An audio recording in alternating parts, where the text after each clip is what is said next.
I thought it would be particularly appropriate tonight to invite Regina to speak, because Regina Ballinger, who, as I said on my last tweet, between us we have, I think, 80 years of living in Bali.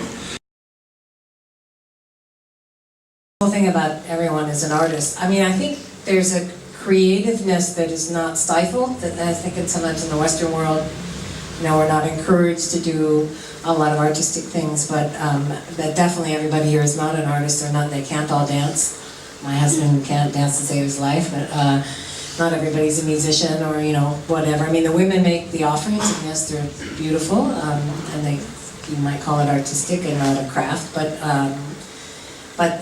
it's just interesting that Miguel Covarrubias, in his fantastic book, Island of Bali, that was written in 1936, started a lot of the myths, you know, that everybody's an artist, and he also said that Bali is changing and it's being ruined, and everybody uses that now as to say, well, see, he said that in the 30s, so now it's not so bad.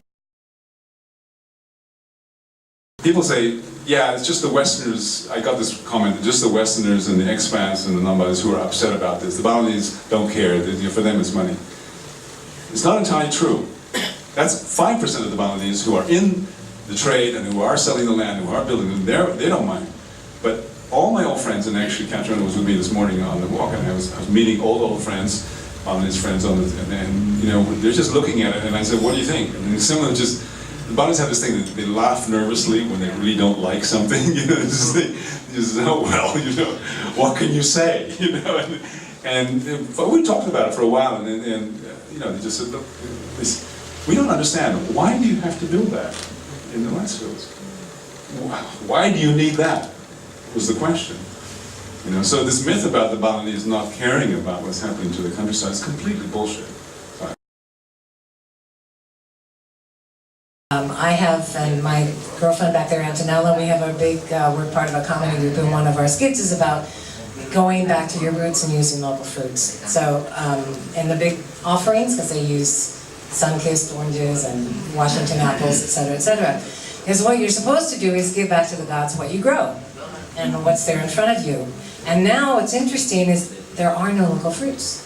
Maybe bananas and pineapples, but you can't get the local fruits. The offering makers, it's now a really big business. You know, what are you going to have? Okay, well, what's, you know, what class? And they, you know, you can have the whole, you know, the whole shebang done for you, package.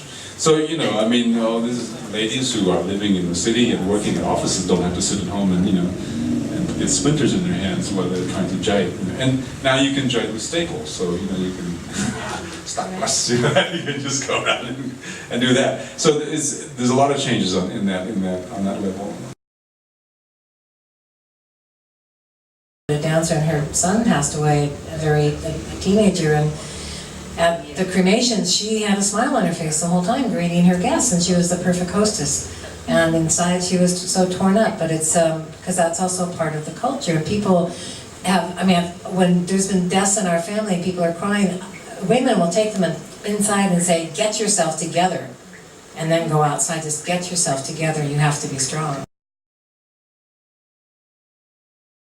They have actually quite a bad image, a lot of these guys, but they work really hard. I talk to these guys, and one of my favorite things to do is to go to Java on the ferry, and I sit on the ferry and I talk to all these guys.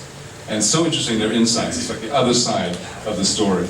Why do they treat us like this? We work so hard, you know, we are, you know, why are we second-class citizens in Bali? You know? And they come and they work for much cheaper than anybody else. You know?